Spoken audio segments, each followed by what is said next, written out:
Hey guys, अभी हम लोग देख रहे हैं पाइथन प्रोग्रामिंग। और पाइथन प्रोग्रामिंग में हम लोग अभी ये जानने वाले हैं जब पाइथन प्रोग्राम आखिर रन कैसे करता है। Okay, how Python program are execute.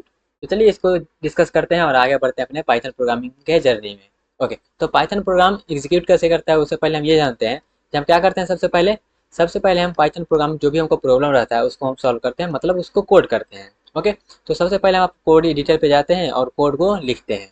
Okay, सबसे पहले कोड एडिटर पे जाकर कोड को लिख दिए। ओके, उसके बाद उस कोड एडिटर पे हम जो लिखे हैं उसका क्या होता है, एक डॉट पी वाई फाइल बनता है, डॉट पाइथन फाइल बनता है। जैसे सी लैंग्वेज में अगर लिखते होंगे तो डॉट सी फाइल बनता है, सी प्लस प्लस में dot C P P file बनता है, ठीक है, जावा में डॉट जावा फाइल बनता है। तो वैसे ही मेरा पाइथन में क्या होता है, डॉट पी वाई एक फाइल बनता है, ठीक है, जिसको हम सोर्स फाइल बोलते हैं। इसमें तो सिर्फ हम क्या किए, कोड लिख दिए। कोड लिख दिया, उसका क्या हुआ, एक सोर्स फाइल बन गया। और सोर्स फाइल बनने के बाद सोर्स फाइल का जो है एक्सटेंशन क्या होता है, डॉट पी वाई होता है। इसको याद रखिएगा, हो सकता है ऑब्जेक्टिव वगैरह में आ जाए कभी। तो पाइथन फाइल का एक्सटेंशन क्या होता है, डॉट पी वाई होता है। और ये जो हमारा सोर्स प्रोग्राम है उसके बाद क्या होता है, मेरा प्रोग्राम तो लिख दिया, वो सोर्स फाइल भी बन गया। अब हम क्या है, जो हम प्रोग्राम लिखे हैं वो सही से लिखे हैं कि नहीं, उसके लिए मेरा पाइथन इंटरप्रेटर क्या करता है, उसको कंपाइल करता है। ठीक है, ये जो हमारा सोर्स फाइल बना है इसको क्या किया जाता है, कंपाइल किया जाता है। और कंपाइल करने के बाद इसका क्या बनता है, बाइट कोड बनता है। तो यहाँ मेरा एक्सटेंशन हो गया पी वाई, इसका बाइट कोड में बन गया, तो यहाँ पे सी से हो गया मेरा बाइट कोड। ओके, तो डॉट पी वाई सी मतलब डॉट, ये बाइट कोड बन गया। बाइट कोड बनने के बाद क्या हुआ, ये मेरा वर्चुअल मशीन में क्या होगा, आगे बढ़ेगा। और उसके बाद क्या होगा, मेरा ये बाइट कोड जो है उसके बाद मेरा रन करना स्टार्ट कर जाएगा। तो इस प्रोग्राम इस तरीका से मेरा होता है, कोई एक प्रोग्राम एग्जीक्यूट करता है या फिर रन करता है। ओके, सबसे पहले क्या करते हैं, हम कोड एडिटर पे कोड लिख देते हैं। उसका मेरा क्या होता है, सोर्स फाइल बनता है। उसका सोर्स फाइल को क्या किया जाता है, कंपाइल किया जा सकता है, किसके द्वारा, आप पाइथन में किसके द्वारा कंपाइल किया जाता है, इंटरप्रेटर के द्वारा। ओके, कंपाइल किया गया, कंपाइल करके मेरा बाइट कोड बनाया गया, बाइट कोड बनाने के बाद उसको रन किया जाता है। ओके, ये सिमुलेशन भी आप देख सकते हैं। ओके, तो ये हो गया। तो चलिए इसके बारे में कुछ कुछ थ्योरी डिस्कस कर लेते हैं। How a Python program are execute. तो सबसे पहले क्या होता है, सिंटैक्स एनालिसिस। सबसे पहले क्या होता है, सिंटैक्स एनालिसिस। तो the Python interpreter read the source code and check for syntax error. तो क्या करता है, रीड करता है, कि सोर्स कोड को लेता है और सोर्स कोड को लेने के बाद वो क्या करता है, पूरा को चेक करता है ये सिंटैक्स कोई एरर है तो नहीं, जिस प्रकार से सिंटैक्स बोलता है उस प्रकार से हम लिखे हैं कि नहीं। इफ एनी एरर, अगर कोई एरर है सिंटैक्स में तो क्या होता है, इंटरप्रेटर अराइज करता है सिंटैक्स एरर। ओके, उसके बाद क्या होता है, बाइट कोड जनरेशन। तो बाइट कोड जनरेशन में क्या होता है, इफ सिंटैक्स इज करेक्ट, अगर मेरा सिंटैक्स क्या करेक्ट है तो क्या करता है, उसके बाद interpreter generate byte code which is a platform independent, जो कि मेरा क्या होता है, प्लेटफॉर्म इंडिपेंडेंट। मीन्स उसको हम कोई भी प्लेटफॉर्म पे रन करवा सकते हैं। इंटरमीडिएट फॉर्म ऑफ कोड, वो क्या होता है, इंटरमीडिएट कोड ऑफ फॉर्म। उसके बाद क्या है, byte code compilation. Byte code generation तो कर जनरेट करने के बाद क्या करते हैं, बाइट कोड को कंपाइल करते हैं, जो बाइट कोड मेरा जो बना है वो सही से बना है कि नहीं, उसको एग्जीक्यूट किया जा सकता है कि नहीं। तो the byte code is then compile into machine code for the specific platform. तो कोई भी एक स्पेसिफिक प्लेटफॉर्म के लिए उसको क्या किया जाता है, कंपाइल कर जाते हैं। जैसे अगर विंडो में करना चाहते हैं तो विंडो के लिए कंपाइल किया जाएगा, मैक करने के लिए करना चाहते हैं मैक के लिए कंपाइल किया जाएगा, लिनक्स के लिए करना चाहते हैं तो लिनक्स के लिए कंपाइल किया जाता है। लेकिन बाइट कोड जो मेरा होता है वो प्लेटफॉर्म इंडिपेंडेंट होता है। और बाइट कोड जब कंपाइल हो जाता है वो जो प्लेटफॉर्म डिपेंड बन जाता है। ये विंडोज के लिए अलग हो गया, मैक के लिए हो गया, लिनक्स के लिए अलग हो गया। ओके, उसके बाद क्या किया जाता है, एग्जीक्यूट किया जाता है। The machine code is executed by Python interpreter which perform the following step. उसका एग्जीक्यूट किया जाता है किसके द्वारा, पाइथन इंटरप्रेटर के द्वारा। जिसमें क्या आता है, सबसे पहले मेमोरी लोकेशन, फिर इनिशियलाइजेशन, फिर execution of statement. Memory location में क्या होता है, all interpreter allocate memory for the program's variable data structure and object. ये सब क्या होता है आगे हम जानेंगे, लेकिन फिलहाल इतना समझ लीजिए, मेरा एग्जीक्यूशन होता है तो जितना भी वहाँ पे हम डिक्लेयर करते हैं सब में क्या होता है, मेमोरी अलोकेट हो जाता है। उसके बाद इनिशियलाइजेशन भी हो जाता है, the interpreter initialize the program variable. जो वेरिएबल में पहला वैल्यू देते हैं उसमें क्या होता है, इनिशियलाइजेशन भी हो जाता है। उसका जो भी स्टेटमेंट देते हैं वो क्या करता है, एग्जीक्यूट करता है वन बाय वन। ओके, ये कैसे एग्जीक्यूट करता है, क्या स्टेटमेंट होता है, क्या इनिशियलाइजेशन होता है, ये सब आगे हम डिस्कस करने वाले हैं। फिलहाल के लिए इसका इतना समझ लीजिए, एग्जीक्यूशन वाले पार्ट में मेमोरी लोकेशन एलोकेट होता है, इनिशियलाइजेशन होता है, और जो भी स्टेटमेंट है वो एग्जीक्यूट करता है। ओके, अब आगे बढ़ते हैं थोड़ा सा। उसके बाद क्या होता है, आगे फंक्शन, अगर फंक्शन हम क्लियर किए तो फंक्शन कॉल भी होता है। When when a function is called the interpreter create a new stack frame, allocate memory for the function local variable and execute the function code. Okay, उसका object object और class का हम use किए हैं तो ऑब्जेक्ट क्रिएशन भी होता है।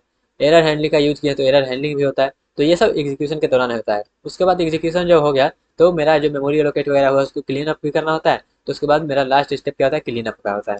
After the program finish, executive interpreter performs clean up task such as memory जो लोकेट हुआ था उसको डिलीट करेगा, रिसोर्स जो मेरा लिया था मेमोरी वगैरह उसको क्या किया गया रिलीज करेगा। तो ये सब मेरा कुछ कुछ स्टेप होता है जो कि है syntax analysis, byte code generation, byte code compilation, execution, और उसके बाद मेरा होगा क्लीन अप। ओके, उसके बाद यहाँ पे होगा क्या, execution process in Python. Python में कैसे कैसे एग्जीक्यूट किया जाता है, तो वो Python use two step process for executive program involving both compilation and interpreter.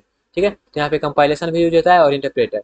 तो कंपाइलेशन टू बाइट कोड, उसके बाद क्या होता है interpreter to byte code.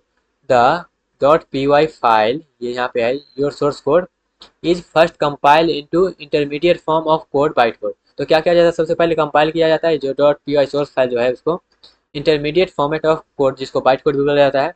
The resulting byte code files have dot P Y C, इसका extension क्या होता है dot P Y C extension. This step is perform by Python compiler, ये जो है स्टेप पाइथन कंपाइलर के द्वारा किया जाता है जो कि बाइट कोड में कन्वर्ट करता है। ओके, उसके बाद इंटरप्रेट ऑफ बाइट कोड, उसका जो बाइट कोड बना है उसको इंटरप्रेट किया जाता है। The byte code is executed line by interpreter. जो बाइट कोड जो बना है, जो बाइट कोड जो बना है उसको क्या किया जाता है लाइन बाय लाइन एग्जीक्यूट किया जाता है, किसके द्वारा, इंटरप्रेटर के द्वारा। The interpreter translate the byte code into machine specific instruction enabling instruction on your computer. जैसे कि यहाँ पे देखिएगा, सबसे पहले ये मेरा सोर्स फाइल है, इस सोर्स फाइल को कंपाइलर के द्वारा क्या किया जाएगा, कंपाइल किया जाएगा।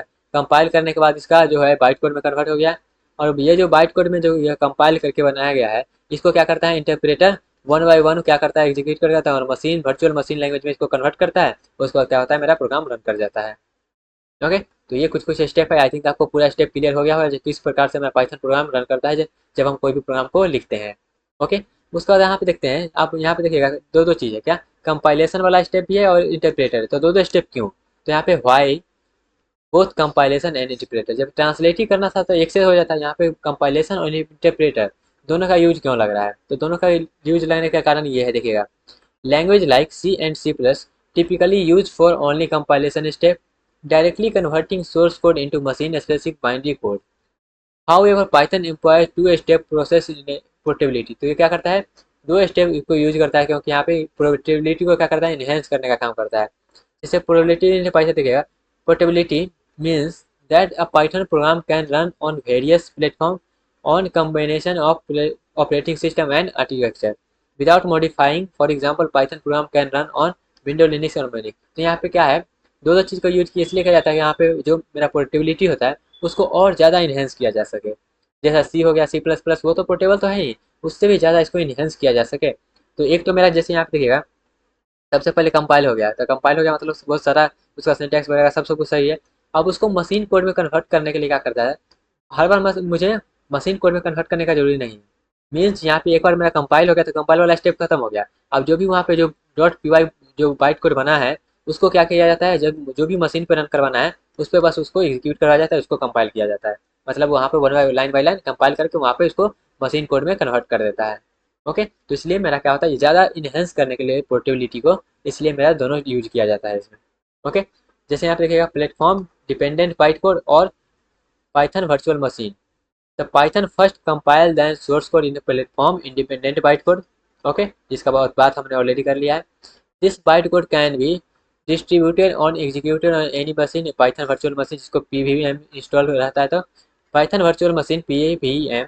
The PVM interpreters Python virtual machine and execute byte code on a specific platform.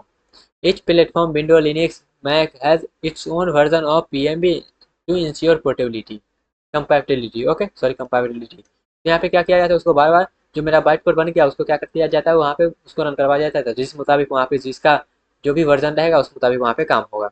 Okay, अब यहाँ पे देखिएगा कुछ कुछ पाइथन पाथ भी होता है, जैसे कि the Python path is an environment variable that specify the directories where Python looks on modules। यहाँ पे modules वाला का होता है, when your import module Python searches for is following order। जैसे कि सबसे पहले the current directory खोजेगा, उसके बाद directory list in the Python path environment variable, उसके बाद स्टैंडर्ड लाइब्रेरी डायरेक्टरी खोजेगा। ठीक है, तो ये सब कुछ कुछ बेसिक्स है जो पाइथन के रिलेटेड है, जैसे कि हम पाइथन को कैसे एग्जीक्यूट करते हैं, पाइथन का पाथ क्या होता है, यहाँ पे हम उसमें जो मेरा कंपाइलेशन और इंटरप्रेटर दोनों होता है उसको में क्या होता है, ये सब हम यहाँ पे देख लिए हैं। उसके बाद हम देखेंगे कि आगे जो मेरा है Python installation process. Okay, Python installation process, तो ये हम देखेंगे नेक्स्ट पार्ट में आई थिंक आपको इतना पार्ट में क्लियर हो गया होगा जो किस प्रकार से हम कर रहे हैं। तो नेक्स्ट पार्ट में हम लोग देखेंगे पाइथन इंस्टॉलेशन, उसके बाद हम पाइथन को इंस्टॉल करेंगे और उसके बाद हम कोडिंग जर्नी को आगे बढ़ाएंगे। ओके, तो ये मॉड्यूल का लास्ट होगा मेरा पाइथन इंस्टॉलेशन, उसके बाद हम आगे बढ़ेंगे और उसके बाद प्रैक्टिकल व्यू देंगे। ओके, तो ये जो मॉड्यूल है थोड़ा सा हो सकता है सैलिडिटी आपको थोड़ा सा थियोटिकल लगे, तो हाँ ये थोड़ा सा थियोटिकल है, लेकिन ये जो बेसिक है आपको क्लियर होना चाहिए। ओके, तो गाइज मिलते हैं अपने नेक्स्ट पार्ट में, तो तक के लिए bye bye, take care, all the best.